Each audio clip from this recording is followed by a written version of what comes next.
Hello YouTube, it's your boy the Passport Bro Wingman coming at you again with another YouTube video. And the title of this video is called Should Passport Bros Say Goodbye to Brazil?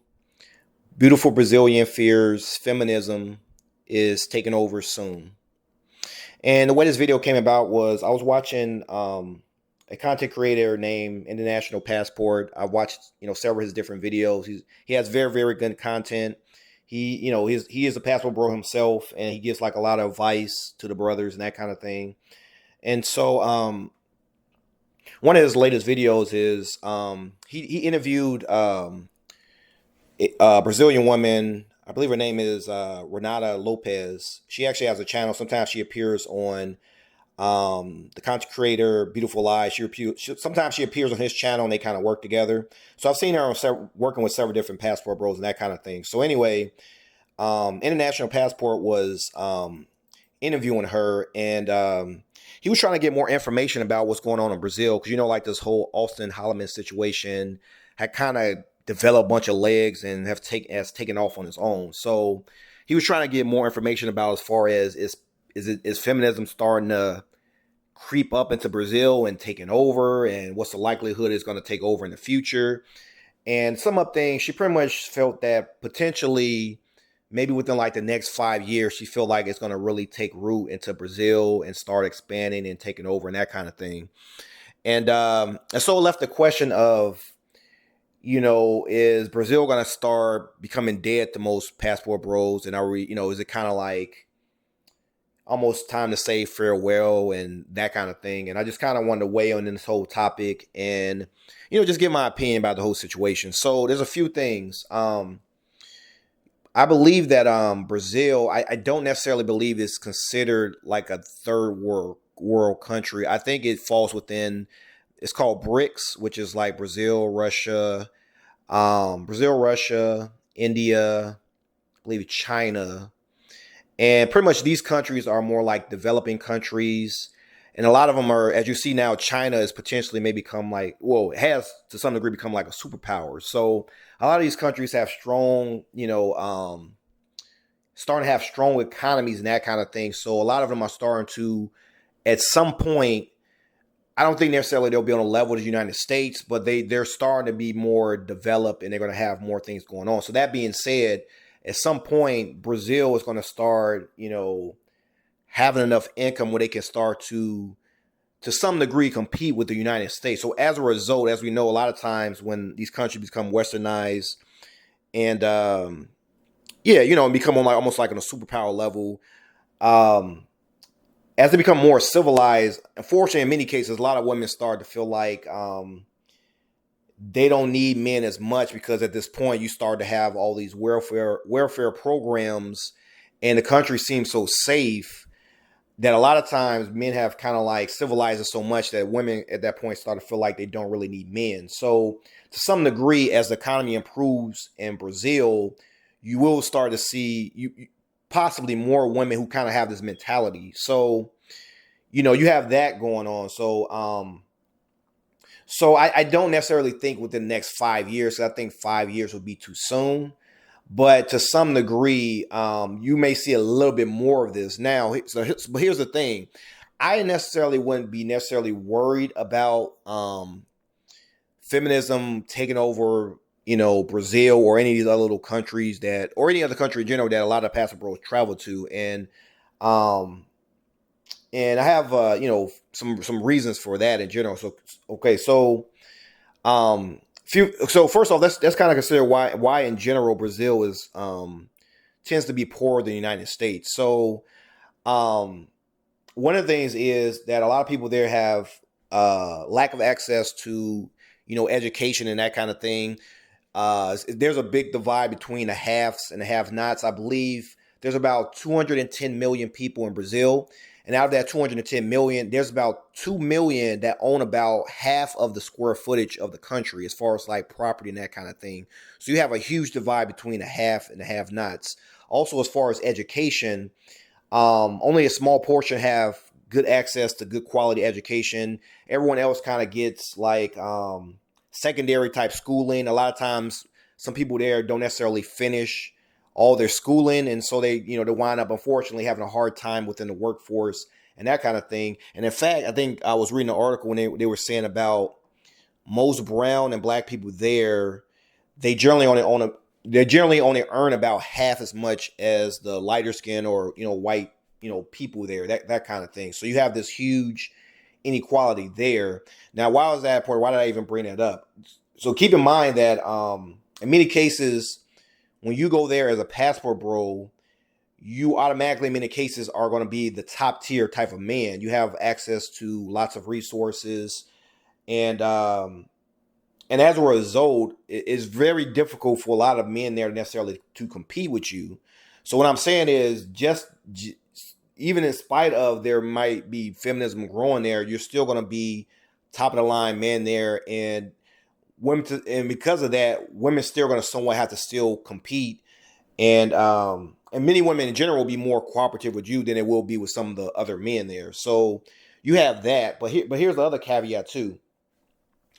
When people think about feminism, we're thinking about how feminism works in the United States, and but the thing is, in the United States, about 60% of the women are obese, either obese or severely overweight. So as a result of that, so keep in mind that most men in general, they're not really looking for obese or overweight women.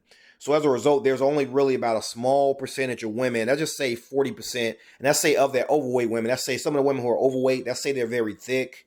They got curves and that kind of thing. So even though technically they're overweight, they still look in shape. So let's just say about the percentage of women that are overweight, they still look good. So instead of just saying 40% of women are, I guess, good candidates for men to date, they're just saying in general about half of the women United States are women that either are in shape, look great, or for the most part, are somewhat appealing to the men in the United States. So you're basically saying that 100% of the men are competing for this 50% of women.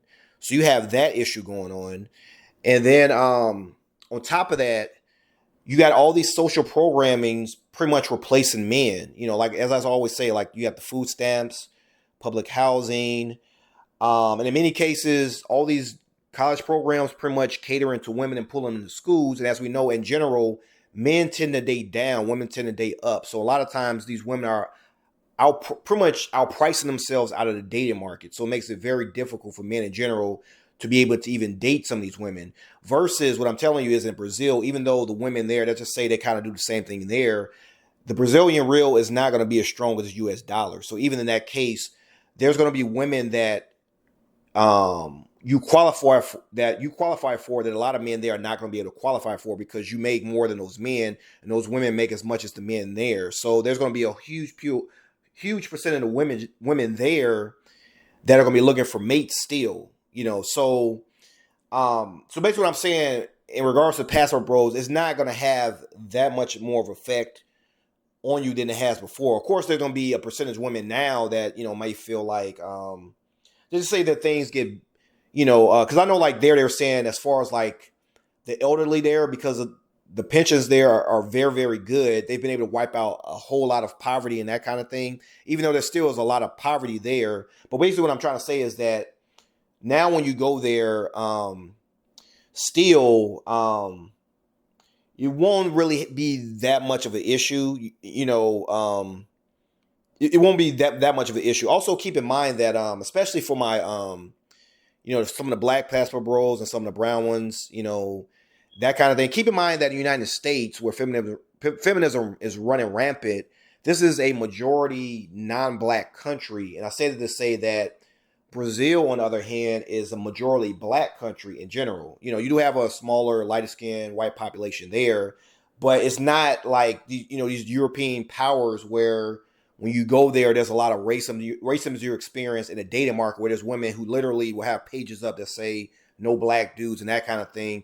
You don't get as much as that there in Brazil because Brazil is more of a mixture. So you have like, from our lighter skinned Brazilian who could pass for white all the way to our darker skinned Brazilian. And they're all used to growing up together. So what I'm trying to say is that versus when you go to feminism controlled countries in the West, those countries generally kind of have it's kind of like a pecking order. But you really, not to say that you don't, that obviously there's colorism in Brazil, but it's not to the degree that it is in the United States. So what I'm saying is the way feminism affects you in the United States is not going to be the same way it will affect you in Brazil, because you're going to have still a larger pool of women that deal with you, regardless if you're, a color person or not a color person, that kind of thing. So you have that caveat as well. Also consider the other thing as well. So this includes all passport bro brothers, whether you're white, Asian, or whatever, and even for the men in Brazil. So here's one thing you got to consider as well. In most Western countries, such as the United States, like the UK, France, that kind of thing, where feminism is running rampant. Keep in mind that in these countries, the police are very, very, very good. For example, if somebody broke into my house, robbed me or something like that, it's a very, very good chance that the police will catch this person and they'll be prosecuted and that kind of thing. In countries such as Brazil, Colombia, Argentina, some of these countries in Latin America, the police are not as efficient. In many cases, a lot of cases go unsolved. There's a lot of crime. There's a lot of murder. For example, in many cases, such as in the DR or Colombia, I mean, if someone robs your cell phone, or if you wind up being like a victim of violence, in many cases, the police, all they're going to really do is say, hey, are you still alive? What happened? They will get the details, but I assure you, in many cases, nothing's really going to happen unless they directly catch the person in the act. In many cases, it's going to kind of go unsolved. So what I'm trying to say is, at least in the West, there still is like a strong sense of law and order. And some of the countries of South America, including Brazil, that's not really the case in many cases. Like, although there's a lot of police brutality, but in many cases, in some cities, the criminals kind of run the cities and like the enclaves and like the favelas and that kind of thing. So what I'm trying to say is there's still that element of the woman still is going to need some form of protection. Because as I said before, in parts of like Mexico, literally, as I believe across the border, there was a section where you will literally see trees, and there'll be panties in the trees where like some of the cartel people or some people in that region, the men have basically raped some of the women, and they have not been caught. So what I'm trying to say is, it's not like the United States where women can cuss out men, fight men, and then all the simps will go and attack that man, and they're coming to their defense, and then the police arrest that man. That doesn't really happen in Latin America. Not to mention the fact that a lot of these men in Latin America will put their hands on women, and nothing really happens to them. In addition to that, keep in mind that a lot of the politicians there that are male, they date a lot of these women. They have short-term girlfriends. You know what I mean by that? When they see this change, it's not like it is in the United States. I mean, like, there's going to be a lot of pushback. Is what I'm that's basically what I'm trying to tell you. Because a lot of these men they're not going to be able to compete like a lot of the men in the United States. So there's going to be a huge pushback against this. So, that being said, also one thing that one master teacher brought up was, keep in mind, if you look on, there's a site called Sinking Arrangements. If you look on that site, you will see a ton of women in Brazil, not just Brazil, South America, all parts of Europe, all parts of the United States. And basically what he wanted to talk about was, there's not a whole lot of men who make above, like, I would even say 40K, 50K. Even in the UK, I think they said the average salary there was only about maybe like $40,000. So what I'm trying to say is that there's already not that many men who make a decent wage anyway. So in spite of there being feminism, you still have some leverage there. When you go to even sometimes Western countries, if you make a certain amount, and keep in mind that most passport bros in general, these are men who, again, to take a trip to the Philippines, you're talking about almost $1,000 flight. That means these men have money for the most part. So that's why I don't necessarily think that even if feminism is growing there, it's going to be that much of an issue. The only thing now you got to worry about, so here's the other caveat. our approach to dealing with the women is going to have to be different. That's what you're going to have to change, because now with this feminist attacking Alsta Holloman, they're trying to get it to the point where like you just walking up, starting a conversation with a woman is almost like sexual harassment. And I don't know if you saw recently the situation with Michael Irvin, where he just tapped a woman on her elbow and she's trying to make charges. So to just say now that is the part that of feminism that most men, including myself, have a problem with. It's like almost everything is sexual harassment. So what men are going to have to start doing, what I probably would recommend generally in general is, let's say we go into Brazil and a lot of that's starting to break out. All I would probably start wind up doing is um unfortunately having to use the dating apps, your Tinder, Latin American Cupid, Brazilian Cupid, even seeking arrangements to start actually contacting women to go out on dates, or like, or to have a short-term girlfriend. You know what that means. Um or men in general, men who are just down there looking for just short-term girlfriends, they're just gonna go to like the clubs, casas, that kind of thing. Like the casas, that kind. They're just gonna do that. And then when they want to deal with a regular girl, you're gonna have to go to a dating app like say like Tinder or Latin American Cupid to find girls there. Versus cold approaching, where it's putting you in a position where now they want to kind of say that you're sexually assaulting them. They want to paint all passport bros as men who are just there to take advantage of women. And in general, a lot of these interviews where you see men come up to Brazilian women interviewing them, it's probably gonna have to get to a point where you're gonna actually have to pay the woman you're interviewing to use her image to do an interview with her, because otherwise it's gonna be seen as you exploiting her. So that's where a lot of times I think they're trying to say we're exploiting them, is because a lot of these women who are who some of the passport bros or men are, or local men, pretty much the men there who are like interviewing these women, they feel like the women are not getting paid.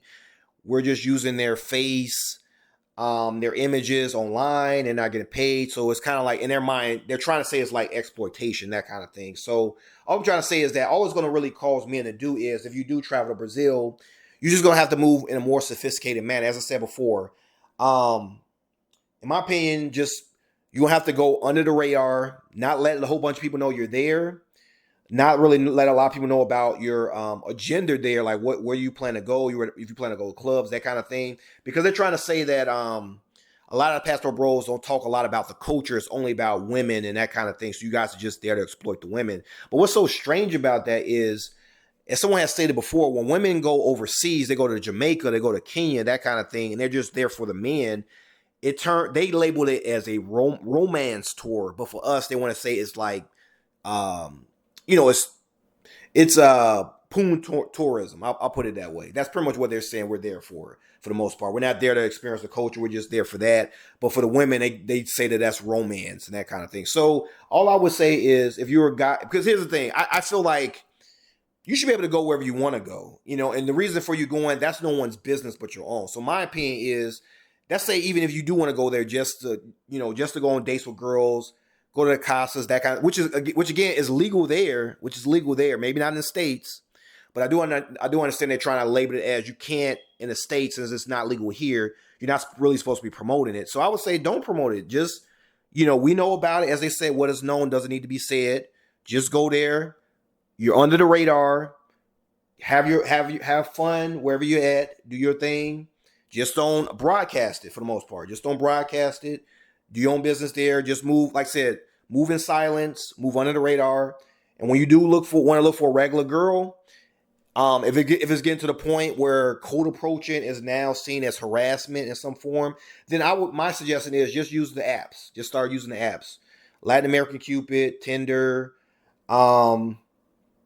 if you have to, seeking arrangements, you just got to be careful with that, because, a lot of times you run into gold diggers or just working girls, that kind of thing. You just have to do some extra screening. But it is an extra option, since cold approach is going to be dead after a while. Or in general, you might have to, wait for the girls to kind of approach you, which, is kind of, I don't know. It's kind of a passive way to kind of do it. But I would just start using more of like the apps, that kind of thing, to meet women, if it's going to kind of turn to this. Because think about it, at that point, if less men are approaching them and less men can now qualify them now, because feminism feminism has put the women into a position where they kind of priced out of the market for the local men there, which means they're still going to need men. So that, and if the men are not really approaching them, the only thing they're probably going to do is they're going to start going to the apps, which means, in my personal opinion, the online game is going to kind of blow up at that point. So then it's going to be very easy for passport bros to kind of come in, find women online, set up dates, that kind of thing. And again, you don't have. And again, if you get dates on the apps, there's no reason to really broadcast that. And then at the end of the day, there's nothing illegal about setting up dates or going on dates. I mean, there's no way they can really do that, because I think the Brazilian lady, the feminist or whatever, she was trying to say that she sees men laughing when they jokingly approach her. And I guess she's trying to say that they come on in a very sleazy manner or something like that. I mean, it's just, and again, that's somebody's opinion. But I mean, and I had already heard that a lot of the Black Brazilian women there anyway were having a hard time finding men. And a lot of the local men there, the Black Brazilian men, they tend to date some of the lighter skinned Brazilians anyway. So the good thing was at least Austin Holloman was telling Black men about, you can find a Black wife here, or even some of the some of our white passport bros that do like chocolate women. He was at least telling you that there's women here looking for men who are looking for husbands. But now with her doing that, all she's going to really do is hurt the women there. I mean, it just kind of, that's why I just kind of think to some degree over a period of time it's going to kind of work itself out. And it's only going to really hurt them at the end of the day, because again, as we know, she wouldn't do this. She wouldn't. I'm just going to leave it at that. And I'll just say this. The whole thing about now Austin Holloman potentially, I think they said the MP is investigating the whole situation if poon tourism did take place. They're trying to look into it. So if I was Austin Holloman, I would just be a little cautious about visiting Brazil right now. Put it this way, technically, he didn't do anything wrong. I don't think he did anything wrong. But my fear is that they're going to do some political theater. They want to make the feminists feel like they actually heard them and they're actually doing something about it. And so even though he's not guilty, I feel like they may try to make him guilty, even though he's not.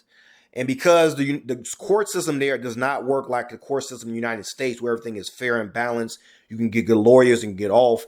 You're not in America, you're in Brazil, where there's a lot of corruption. So my fear is that because there's a corrupt system there, it might not work out in his favor. So, but my thing is, in spite of that, if you're a passport bro and you want to go to Brazil, you still should go. I don't think it's going to affect you. I just think they're trying to make him the face of this thing, and they're trying to they may try to make him an example or something like that. Which is why if I was him, I just wouldn't go there in general. I understand he likes chocolate women. If I was him, I would just start going to more right next door. I mean, very close by. Just go to Panama. Even now people are talking about Guyana turn into the next destination. I would go there. El Salvador gets some more chocolate brown skinned women, especially now with their leader cracking down on crime there. I would just head there. I mean, you could still find some some Afro Latino women in some of these other surrounding countries. I would just do that instead of going to Brazil if I was Austin. Now, as far as all the other passport bros, you can definitely go to Brazil, and I don't think there's going to be any issue. As I said before, just fly under the radar. And if anything else, they just say let's just say worst case scenario, Brazil does get shut down, as far as blocking passport bros from coming there, that kind of thing. That's fine. I mean, 250 countries in the world. As I said before, Guyana's right there. El Salvador is starting to look very, very good. That could be the new hotspot. All we're going to do is just transfer to a nearby country. We're just going to go there and find wives. I mean, this is not really going to stop anything. So I've kind of been rambling on for a while. I don't want to keep this video too long. So I'm going to end it on that. And just tell me what you think in the comment section. Tell me what you think about this whole situation with Brazil. Do you think feminism is going to take over? What are your thoughts? Please leave some comments. Hit the notification bell. Please hit the thumbs up button. It means a whole lot to me. It helps the algorithm push this message out there. And subscribe if you never subscribed to my channel before. And until next time, this is your boy, the Passport Bro Wingman, signing off.